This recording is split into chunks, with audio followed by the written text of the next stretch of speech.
Please একটু বুঝতে চেষ্টা করো, দিকটা একটু ভাবো। ঝিলি, ওনার সিদ্ধান্তটা ওনাকেই নিতে দে। উনি যা সিদ্ধান্ত নেবেন আমি সেটাই মাথা পেতে নেব। না বাবা, মেয়েটার তো কোনো দোষ নেই। আচ্ছা মাসিমা, মেয়েটার দোষ নেই তো আমার আকাশের কি দোষ আছে বলুন তো? হ্যাঁ, আকাশ ইরাবতীকে বিয়ে করেছে আর একটা হাজবেন্ড হিসেবে ওর ওয়াইফের কাছ থেকে একটা বেবি চেয়েছে, সেটা যে কোনো ছেলে চেয়ে থাকে। আর আজ যদি ইরাবতী ওকে সেটা না দিতে পারে তাহলে ওর কিন্তু যে কোনো ডিসিশন নেওয়ার রাইট আছে।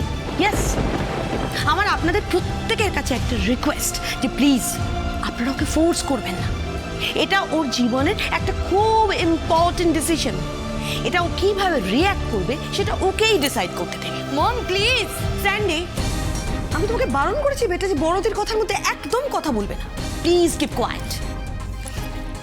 আকাশ, লিসেন বেটা, লিসেন। এদিকে এসো, এদিকে এসো।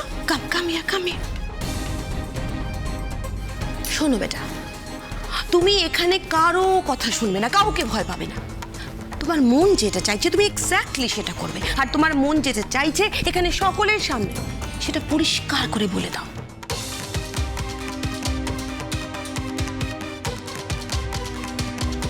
আর তুমি যা ডিসিশনই নাও না কেন, এখানে সবাই যদি তোমার আগেনস্টে যায়, তোমার মানি কিন্তু তোমাকে সাপোর্ট করবে বেটা। ইয়েস, কারণ তুমি তো এমন কিছু চাওনি। তুমি তোমার ওয়াইফের কাছ থেকে একটা বেবি চেয়েছো, বেবি। আর অ্যাজ এ ওয়াইফ যদি সে তোমাকে সেটুকুও না দিতে পারে তাহলে আমার মনে হয় যে তোমার লাইফে তার থাকার কোনো অধিকার নেই।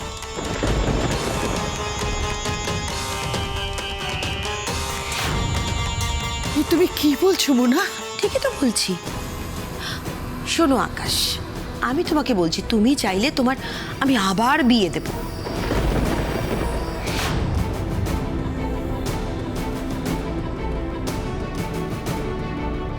আর এবার তোমার বিয়েটা হবে কোনো অল্প বয়সী মেয়ের সাথে।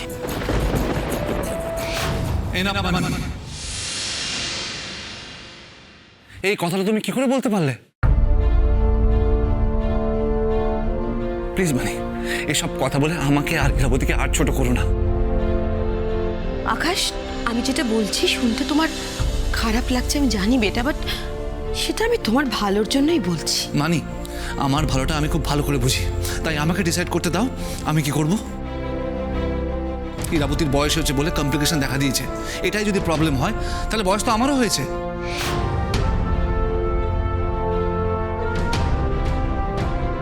হয়তো আমি টেস্ট করাতে গেলেও আমারও অনেক কমপ্লিকেশন বেরোতে পারে। তাহলে তখন ইরাবতীকে আমাকে ছেড়ে চলে যাবে, না আমার দিক থেকে মুখ ফিরিয়ে নেবেন, না অন্য কাউকে বিয়ে করবেন?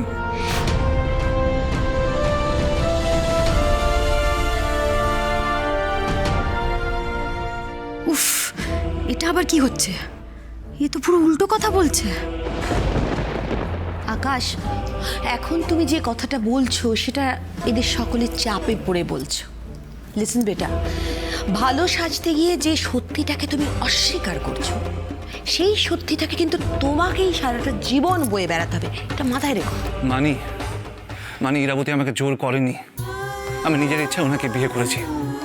ওনার ভালো মন্দ সব কিছু দেখে ভালোবেসে ওনাকে বিয়ে করেছি।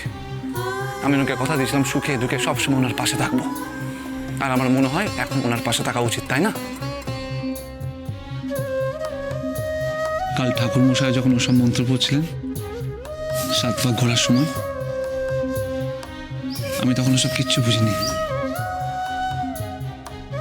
বাট আমি আপনাকে কথা দিচ্ছি, আমি আপনাকে আপনার আত্মসম্মানকে কখনো নিচে হতে দেব না। সুখে দুঃখে সব সময় আপনার পাশে থাকবো, আপনাকে বুঝবো। আপনি নিশ্চিন্তে আমার উপর ডিপেন্ড করতে পারেন।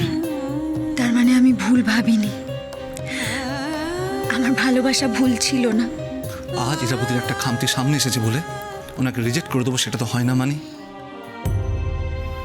আজ ইরাবতীর যদি সবচেয়ে কাউকে বেশি দরকার হয় সেটা হলো আমাকে, ওনার আপনজনদেরকে, তোমাদেরকে। আর সেটা না করে যদি তোমরা ওনার দিকে আঙুল তুলো, ওনাকে দোষ দাও, তাহলে ওনার মনের অবস্থাটা কি হবে বুঝতে পারছো?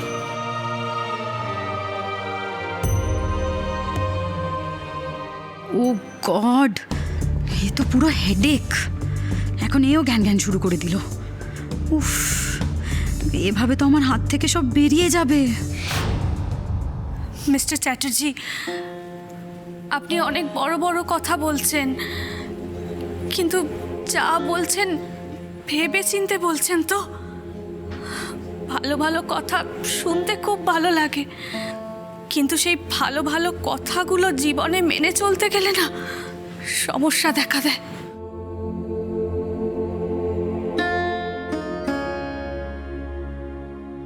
নিজেকে সান্ত্বনা দেওয়ার জন্য আপনি হয়তো এই পুরো ব্যাপারটাকে খুব সহজভাবে দেখছেন, কিন্তু কিন্তু ব্যাপারটা অতটাও সহজ নয় মিস্টার চ্যাটার্জি। দেখুন, আজ এই পুরো ব্যাপারটা আমাদের বাড়ির মধ্যেই আছে, কিন্তু কাল যখন বাইরের লোকেরা সব কিছু জানতে পারবে, সেই নিয়ে আলোচনা করবে, পাঁচ কান করবে, আর তারপর এসে আপনাকে জিজ্ঞাসা করবে কি হলো, বাচ্চা হচ্ছে না কেন, তখন আপনি কি উত্তর দেবেন তাদের? ঠিক আছে, বাইরের লোকের কথা নয় বাদই দিলাম, কিন্তু আপনি নিজে একটা সময়ের পর তো আপনারও মনে হতে পারে যে আপনার ফ্যামিলিতে আরও একজন কেউ থাকলে ফ্যামিলিটা কমপ্লিট হতো, আরও ভালো হতো। এমন একজন কেউ যে আপনার খেলার সঙ্গী, আপনার একদম নিজের কেউ। এতদিন আপনি এই আশা থেকেই তো চাইছিলেন আমাদের এরা প্রেগনেন্ট হোক, আপনাদের একটা সন্তান উপহার দিক। আর তাছাড়া ছেলে মেয়েরাই তো মা বাবার বার্ধক্যের সঙ্গী হয়, তাই না? আমি এতক্ষণ ধরে এই কথাটাই বলার চেষ্টা করছিলাম। আসলে আপনাদের সবে সবে বিয়ে হয়েছে তো, তাই সবটা জেনে বুঝেও ম্যানেজ করার চেষ্টা করছেন, ইগনোর করার চেষ্টা করছেন, ভালোবাসার দোহাই দিচ্ছেন মিস্টার চ্যাটার্জি। কিন্তু বিশ্বাস করুন, ভালোবাসা চিরকাল থাকে না। যেদিন এই ভালোবাসা কমে আসবে, আপনাদের দুজনের জীবনে একঘেয়েমি নেমে আসবে, সেদিন দেখবেন আপনি নিজেই বিরক্ত হচ্ছেন। জানেন তো মিস্টার চ্যাটার্জি, আমার আর শতদ্রুর মাঝখানে আমাদের এই ছোট্ট ডাম্পুটা আছে বলেই না, আমাদের হাজার ঝগড়া হলেও আমরা দুজন কিন্তু এক আছি। কিন্তু আপনারা কি করবেন মিস্টার চ্যাটার্জি, কি করবেন?